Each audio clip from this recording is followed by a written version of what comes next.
බෝධීන් වහන්සේ වැඳලා තූපාරාමේ පැත්තට එනකොට කොහේ හරි ඔය මේ වල් ජෝඩුවක් අනිත් අයට අහුවෙන්නේ නැති වෙන්න සිවුරක් පොරවගෙන පාරායිනේ පඳුරක වල් වැඩ කරනවා. ඒකට බලාගෙන ඉන්න කෙනෙකුට පේන්නේ ආන්දුර නමකුයි මේනින් වහන්සේ නමකුයි කියලා. බලාගෙන ඉන්න කෙනෙකුට පේන්නේ. අර උපාසකතුමා බෝධිය වැඳලා තූපාරාමයට එද්දී ඒක දැක්ක ගමන් ඇස් දෙක පියාගත්තා. උපාසකවරුන්ට මේ දකින්න හොඳ නැහැ. අහසින් යන රහතුන් දැක්ක, ධර්මාසනේ දහම් දෙසන මුනිවරු දැක්ක, ජයශ්‍රී මහා බෝධීන් වහන්සේ තූපාරාමේ දැක්ක මේ ඇස්වලට මේක දකින්න සුදුසු නෑ කියලා වැලි අවුරක් අරන් තමන්ගේ ඇස් දෙක අන්ධ කරගත්තා.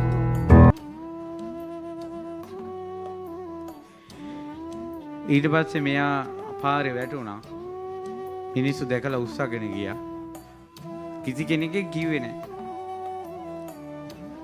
යකෙක් මේක දැකලා කල්පනා කළා මේක පුදුම වැඩන්නේ. රාත්‍රියේ යකා අර ඇස්සන්ද උපාසක මහත්තයා ළඟ පහළ වෙලා කියනවා උපාසකය උඹ මොකටද ඇස්සන්ද කරගත්තේ? උඹ ඇයි නරක වැඩ කළේ? ඒ පව්කාරයෝ දෙන්නනේ. ඊට පස්සේ කිව්වා උඹ කවුද? යකෙක් කිව්වා. ඊට පස්සේ කිව්වා බලාපන් මම මේක දැකලා ඇස් අන්ධ කරගත්තා. මේ වෙනකල් කටක් ඇරියේ නෑ. තෝ මටත් කියන්න එනවා. ඵල යන්න මෙතනින් කියලා පන්නගත්තා. දා යක්ෂ සමාගම බෝධීන් වහන්සේ සමීපේ බොහෝ දෙවිවරු එකතු වුණා.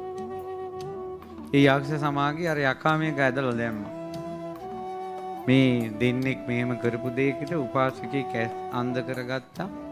උපාසකවරුන්ට මේවා හොඳ නැහැ කියලා දකින්නවත්. ඕවා දකින්න අපේ ඇස් පව් කරලා තියනවද කියලා ඔය කියන්නේ මිනිස්සු. එතකොට එතන හිටිය මහා කාල නාගයා කිව්වා ඔය අමුතු උපාසක කෙනෙන්නේ යක්ෂය. උඹේ නම් මේ මල දීපන් ඒ උපාසකයාට කියලා කඩුපුල් මලක් දුන්නා. ඒ යකා කඩුපොල් මල අරන් ආයෙ ගියා. කාමරේම සුවඳයි. මොකද්ද මේ එන සුවඳ? උපාසක මහත්තයා ගැස් සඳයි.